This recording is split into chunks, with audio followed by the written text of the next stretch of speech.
Welcome to WooCommerce Live, episode 3 of season 3. I'm Jonathan Wold, and I lead community initiatives here at WooCommerce. And with me is my co-host, Nöelle Steegs.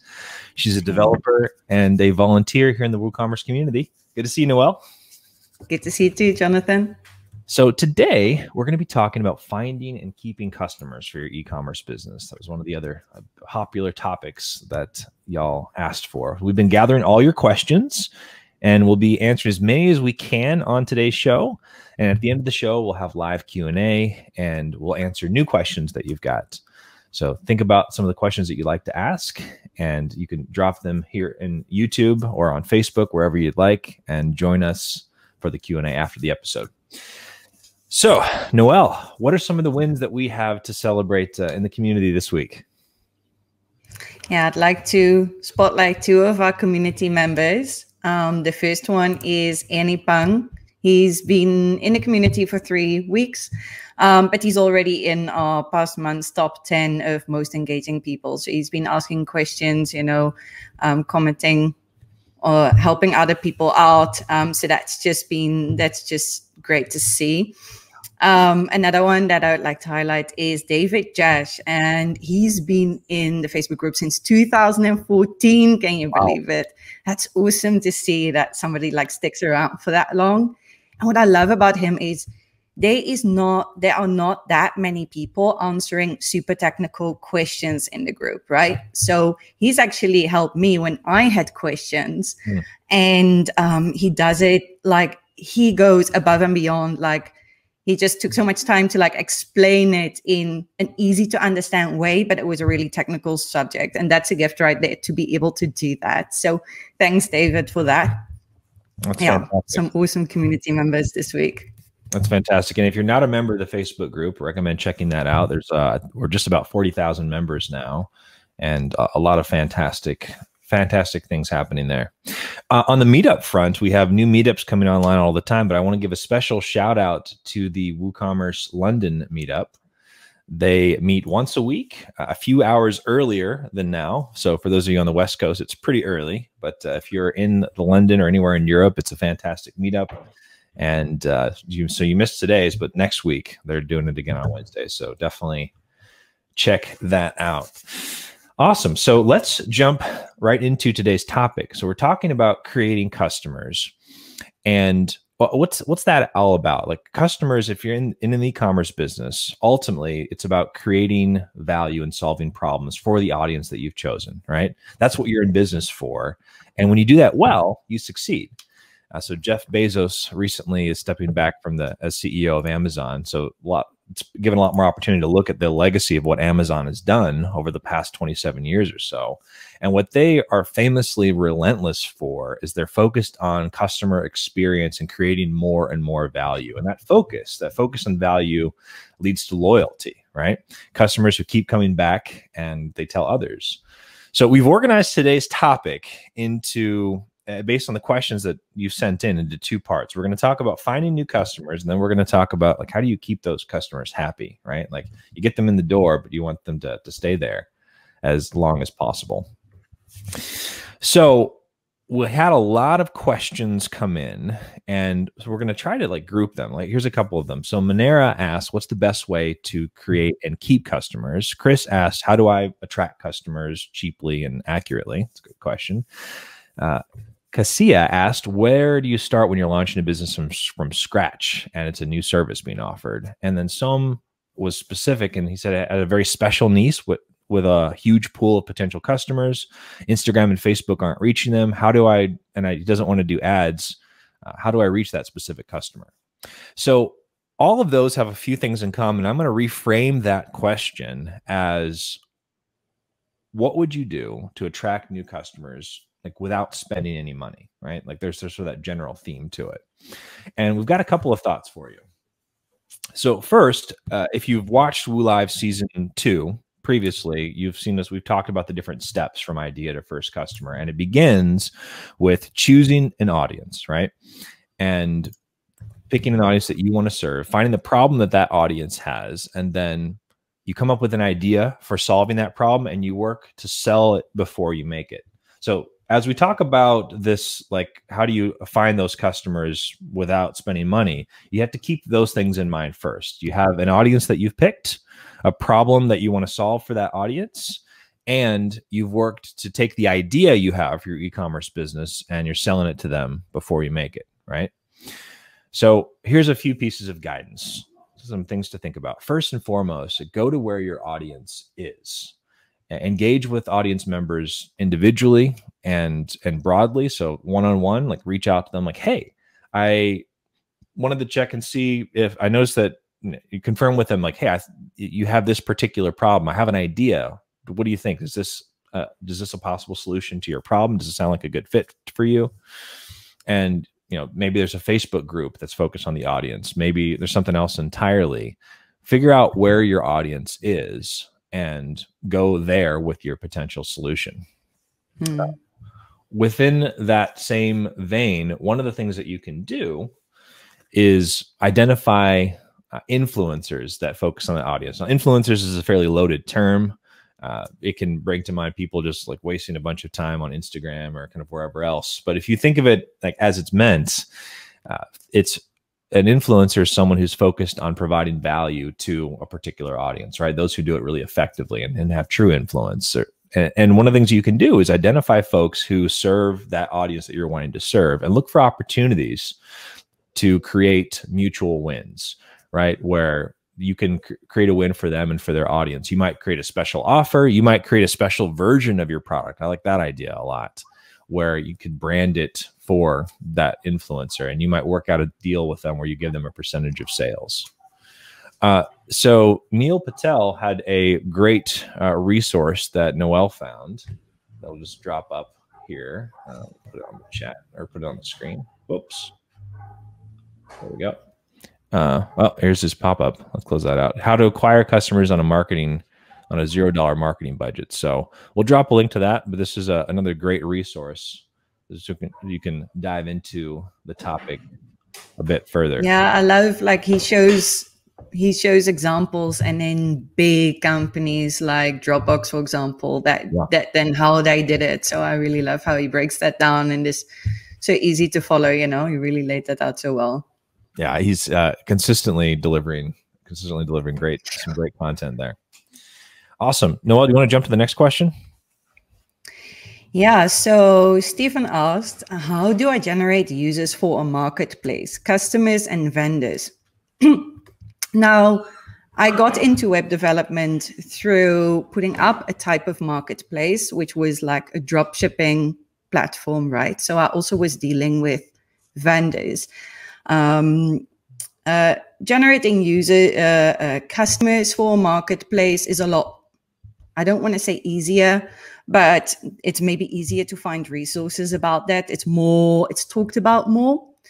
But when it comes to the vendors, like I was in a very specific niche, and I just Googled and I went on to platforms like Etsy, and I just basically looked around and dug for like these special gems that I found. And I contacted them directly, and I explained to them the platform I'd set up. I shared data with them that I had. And I really did a personal email, explaining why them specifically. And I had a very good response rate to that. So I really think, yes, it takes a bit more time to craft a personal email for everybody you want to invite. But I think if you do personal instead of this one email to a lot of contacts, I think you'll have more success with that. So hopefully that's helpful. That's awesome. And I love the concept of a marketplace in general. It's something that we see more folks doing, and you have to get both sides, right? You have to have the customers and the supply at the same time. And like Nöelle said, so much of it and what I've observed is about that personal, like investing that effort into a personal relationship, letting them know like, hey, why you want to do this and what's in it for them, etc. So great question. So Ken and Krishna. So Ken asked, what's the best ad platform for beginners? And Krishna asked about how do I do like retargeting?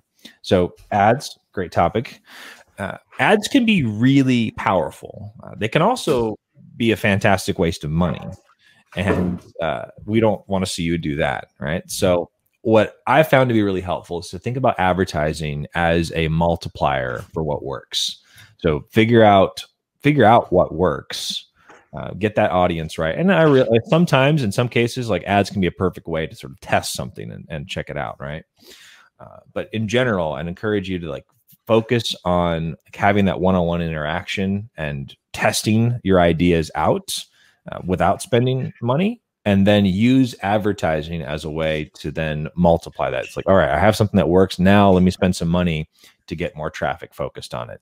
As far as the question about beginners, I'll also put it this way. In general, Facebook is a great platform for reaching folks for an e-commerce business. There's a lot of resources out there on like how to use Facebook. I think my high level guidance is start small and prove that something's working, because it can be very easy to spend a lot of money quickly and get frustrated that something's not working the way that you want it to. One resource that I'll share here is on the WooCommerce blog.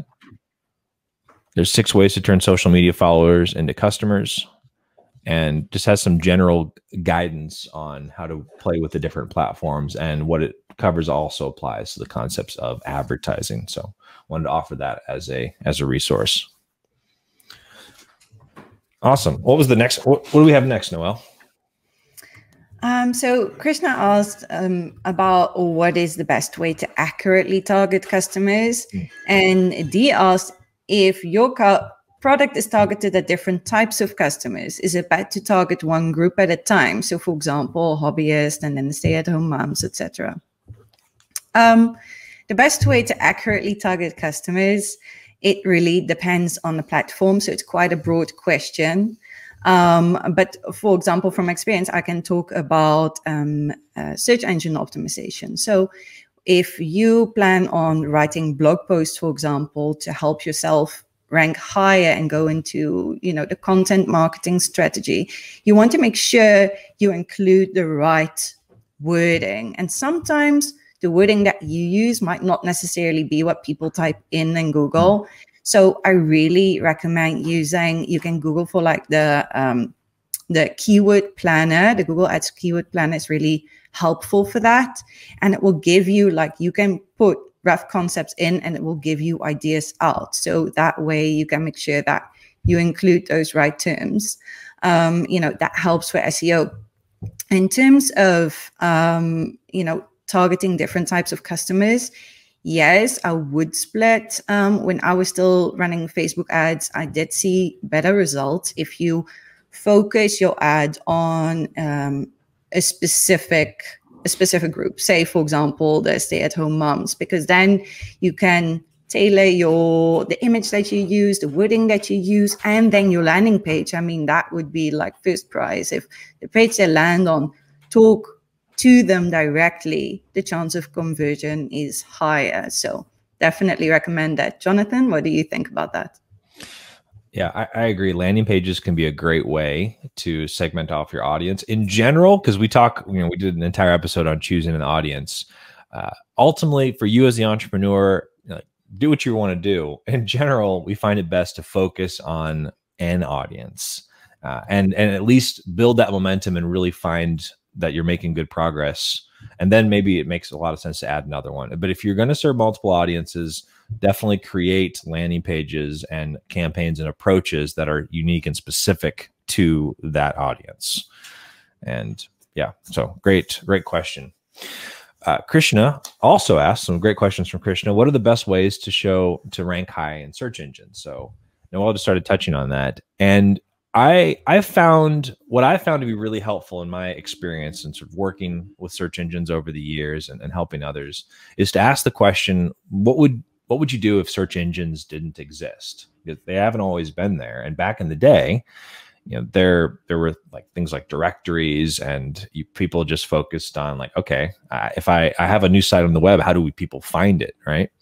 And I think the main thing to keep in mind as you sort of think through that concept is to be focused on optimizing for people, right? Like ultimately, with the content that you're creating and the way that you're going about things, like it can be easy to forget that there's real people on the other side of the screen, right? And that's, I think, one of the biggest dangers that I see with a lot of the SEO focus and some of the resources out there is that we think of it too much like a game, like you got to get things just right. There's real people on the other side. And when you think about, okay, how do I connect with those real people out there and bring them in and then serve them well? The things that you do to do that well, as search engines get better and better at what they do, those activities become positive signals. And in my experience, when you think like that, like how do I get traffic in if search engines didn't exist? And how do I serve that traffic really well? If you do that, the search engines tend to notice that, and that becomes like the very significant amount of icing on the cake. So that's what I found helpful. It can be, there's so much that you could get into. There's so many resources out there that can be pretty overwhelming. Say, okay, what if search engines didn't exist? And what can I do to, instead of focusing on machines, optimizing for people? And in my experience, the search engines reward that. There was a great resource. So let's share this. I'm going to pull up my screen here. So if you're in WordPress, you've probably heard the name Yoast, and let's see. Yeah, that button. Yes, they've put together a great free basic Yoast Academy. And so it's a good way to learn some of the technical basics and aspects of SEO. So I highly recommend checking that out. Okay, so awesome questions. Thank you for sending those in. We've got more. So we've talked a bit about the acquisition side of things. What we ultimately want for you to do, we don't want you just to get new customers in, right? We want you to have happy customers who continue to purchase and continue to and tell others about it. So Noelle's going to share some thoughts next on how do you keep customers, and what should you be thinking about, and what are some of the things that you can do to make sure that when someone comes in, that you can keep them and the benefits that sort of come with that. So Noelle, over to you. Yeah, so keeping happy customers, that's all about building long-term relationships, and they result in repeat sales over time. Or if it's something else, if it's maybe a subscription for ongoing subscription, but they will bring in more value than a one-off customer, right? So why would you want to do this? The impact that a long-term customer can have is a lot bigger than a short-term customer. You know, imagine if a friend to you says like, oh, these people are great. I've been buying from them for 5 years, or I've spent so much with them. That has a lot more impact than when somebody has just found this new company, right? Also, it is cheaper to retain a customer, to invest in that, than obtain a new one often. And it's also easier to build. Sorry, that's my puppy. It's easier to build on a existing relationship rather than starting a new one. So, you know, what you got to think about is like, you got to think about the entire experience, you know, as a whole. So it starts with, you know, maybe they find you through social media. So it starts with, you know, making people happy on social media, like connecting with them, you know, using the right language. You drive them to your website, you know, make sure it's fast, it's user-friendly, they have a great experience there. Then if you have a physical product, for example, you can really delight with that unboxing experience. We chatted about that before, but, you know, you can arrange things like having it delivered at a specific time if you want to go that extra route. You know, you can include like nice branded tissue paper and maybe some extras, a handwritten card. Oh, I just love it when people do that. Then you got to make sure you got a quality product. I mean, that's at its core, right? You want to make sure that people are happy with the product, that you've tested it thoroughly and all that kind of stuff.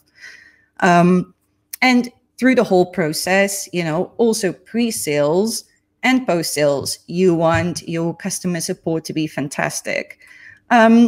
Should something go wrong, we're human. Something can happen. A parcel can go missing, whatever the case it may be. The key here is to communicate, in a really friendly and helpful way. And people will often forgive you then for whatever happened, but just communicate clearly and set expectations, and respond relatively quickly. That's what fabulous customer support is. And then, don't now leave the customer, okay, they're happy with their product. Okay, that's that. No, you follow up, you stay in touch, maybe you do it through your newsletter, and not just by selling to them, but by providing content that's helpful, for them. I mean, I've referenced them before, but I'll say it again. This seed company here in South Africa that specializes in like heirloom seeds, every so often they will just send this amazing overview of like all these things you can do in the garden every month. That's a fantastic way to stay in touch, and it makes me automatically think like, oh, okay, I should go and buy this or that, whatever is related to the content at that time. But yes, sorry. I just wanted to add, when you talk about the customer support, I've seen this over and over again. Like, we don't want things to go wrong, right? We don't want things to go wrong. When they do, though, because as inevitably they do, because we live in a complex world and we're humans, that's always an opportunity to turn that into a great experience. Now, your customer may or may not receive that, but more often than not, like a negative review coming in, for instance, I've noticed, and there's, a negative review can be a great opportunity to show how you respond. And those can be a major reason why people choose to do business with you. They saw a negative review, because we know stuff happens. They saw a negative review and then seeing how you chose to respond to it. So I just want to encourage folks like, oh no, something's going wrong. Well, things going wrong are opportunities to show the customer that you value them, that you want to solve their problems, and then for you to learn from it. So I found that to be helpful, because that can be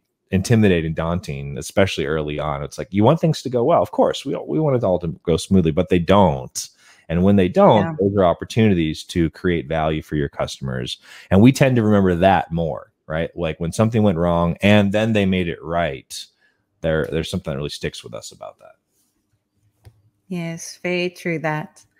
Also, what I want to touch on is on the topic of, staying in touch.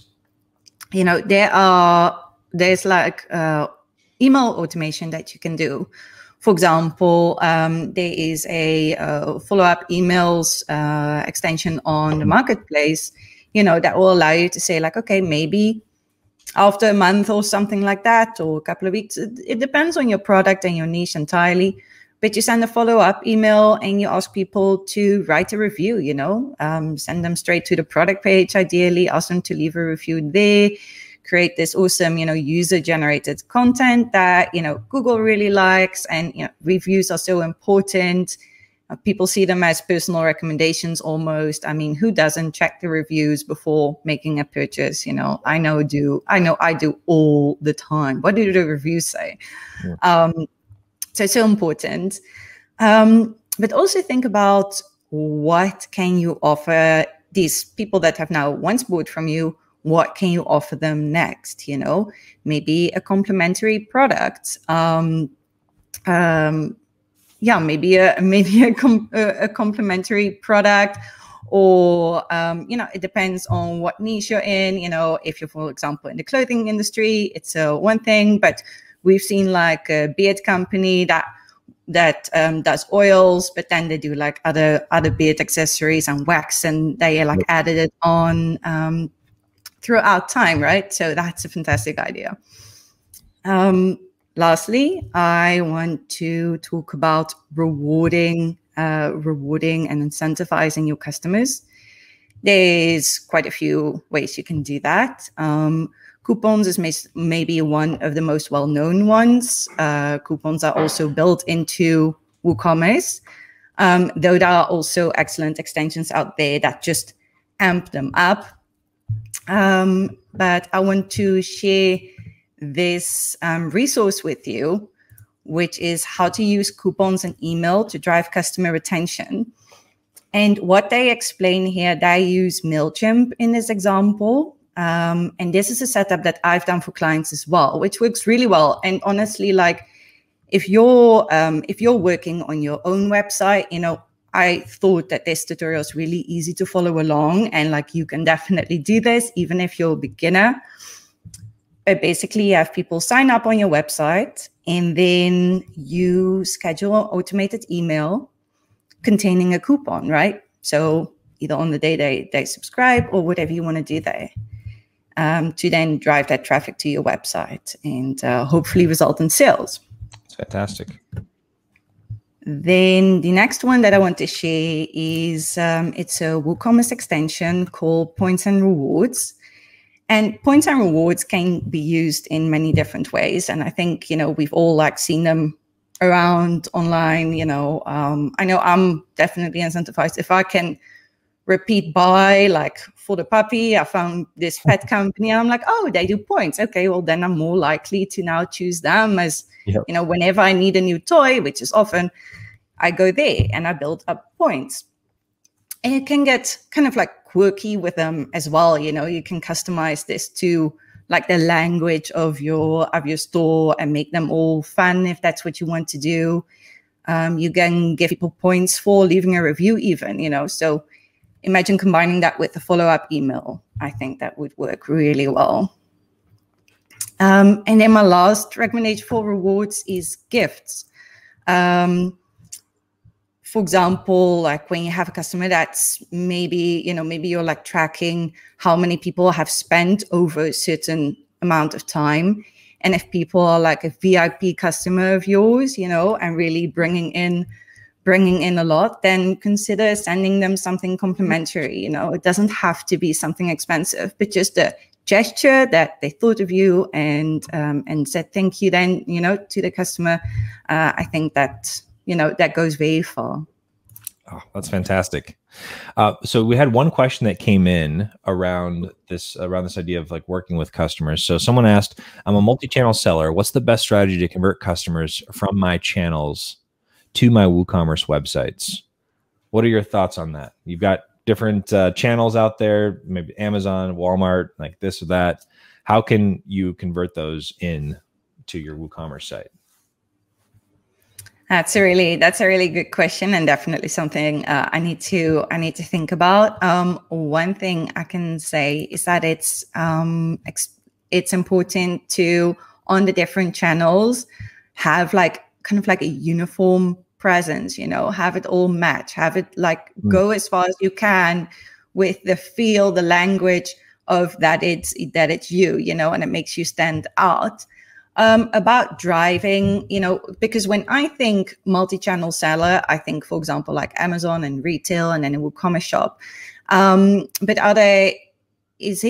Jonathan, how do you read this question? Because if somebody is already on, say, Amazon, don't you want them to just hit buy there instead of driving to WooCommerce? Yeah, what I've seen with this is like people will use it as an acquisition strategy to be able to get some customers in, but within the context of keeping customers long term, it's like so what they'll often do is take maybe a basic product and put it up on Amazon, but then they'll have higher end products like on their own WooCommerce store.